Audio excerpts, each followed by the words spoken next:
What's up, guys? TheDevildogGamer here, and we finally got the World War III open beta. There was so much uncertainty, so much delay with the closed beta, so much silence, a lot of just, empty messages, nobody answering anything about when this open beta is coming, and all of a sudden, after everyone and their mothers questioning whether this is even coming out, we get open beta, and it's here. And it has kind of gotten off to a rough little start. Servers were kind of ass on a few days, which I was questioning because, well, that's what all the closed beta and stress testing was for. But we finally got it to a playable fashion, and it's finally here for everyone to enjoy for free. Now, there does come problems with it in an uncertain future. We're going to kind of talk a little bit about that. But first of all, the open beta released with one map. That's the only new thing that it got was the old Smolensk map from 2018. So nothing else new. No new weapons, no new nothing. Just the Smolensk map got reintroduced, and honestly, it looks exactly the same. For those of you guys who are confused when I say 2018, World War III was a pay-to-play game. You bought it, and it was supposed to be the Battlefield killer in 2018.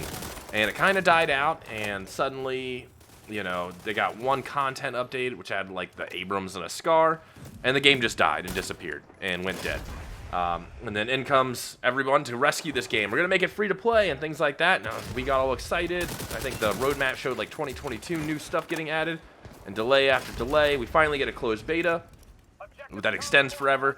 And we have no idea when open beta hits. And now we're in open beta. And it's all here. But is it too little, too late? That's the kind of question that I have right now.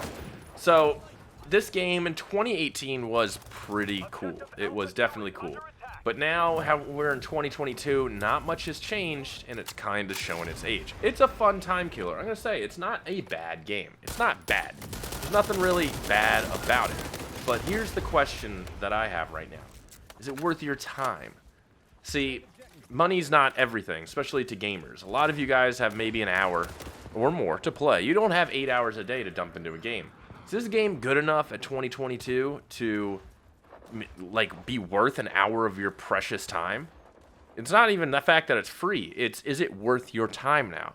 And that's the question everybody really has. 90% of all the questions I had from just the comments, Twitch streams, things like that, was what's the new stuff they're gonna add? What's the new stuff? And we frankly don't know. The roadmap that they showed off is so outdated that I don't even know if any of that stuff's coming or in development. I know open beta just hit, and I talked to one of the community managers, and they said they're kind of just focusing on the fixing of the open beta. But right now, nobody knows if this game's got content coming. Is it going to end up the same way that it did before, where we release and maybe get one stale content update 6-7 months from now when the game's barely on life support? Or do we have things down the pipeline?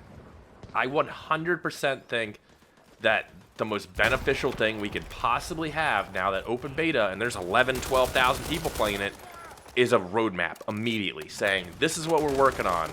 Renders, all kinds of stuff. Communication. Every time Battle State, the developers Tarkov post a poly model of freaking a new weapon that's coming, it generates interest and gets people talking. If you show people what you're working on, what's coming, it will generate interest and keep the interest renewed.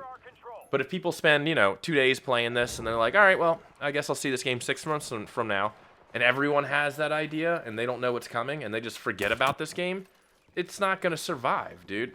I know that it's free to play right now, but there's no shortage of free to play games that are good that throw content out. War Thunder's one of the best at what it does because even though the grind is ridiculous, they're constantly throwing out new stuff left and right. There's new vehicles, new aircraft, game modes, weapons, all kinds of stuff constantly. They're keeping people engaged and with the game. I don't see that with World War III. Everything here is basically everything we got in the closed beta, just with one map from 2018 added. I think that keeping the community informed of what you're working on, showing them some teasers, saying hey, we're not going to give you dates, but this is the kind of stuff we're working on. This is the stuff we're going to add. Things like that will go a long way. Now, they did add the store in, because it is free to play, where you can buy some blueprints and some uniforms and things like that. We got nothing on the battle pass yet. Nothing in the store seems really worth it. I looked at it and I'm like, yeah, I don't really, it's not expensive shit. But I'm like, I don't see anything here that I'd be like, yeah, I'll spend $2 on this. Why not? You know, it looks cool. Nothing. Nada. Like, I just don't see how it's going to work in the future, which is sad because this game deserved, you know, all kinds of people playing it. It's not a bad game. Even in 2018, I loved it. You know, we were getting some pretty stale Battlefield games back in the day, and they're still super stale. We needed something that was going to kind of fill that gap, and World War III was really that game. And here we are, like, trying it again, the second go around, man. And while, like, I appreciate that we've even gotten to this level and it is free to play, I just don't know what the hell the future is going to hold. That's the big issue right now.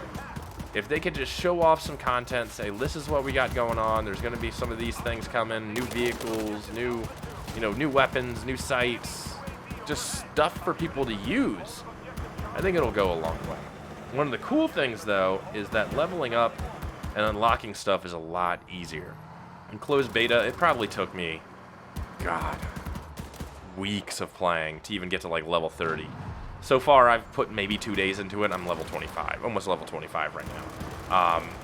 It's a lot easier to unlock stuff. And that's also a problem too, because when everybody gets and they play and, you know, within a week's time they've unlocked everything, what is there left for them to do?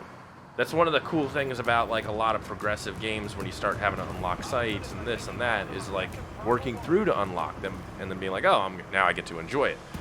And I feel like that's where they've kind of fallen short on this. They didn't really find a good balance between quick, like fast XP and, you know, hard to get XP.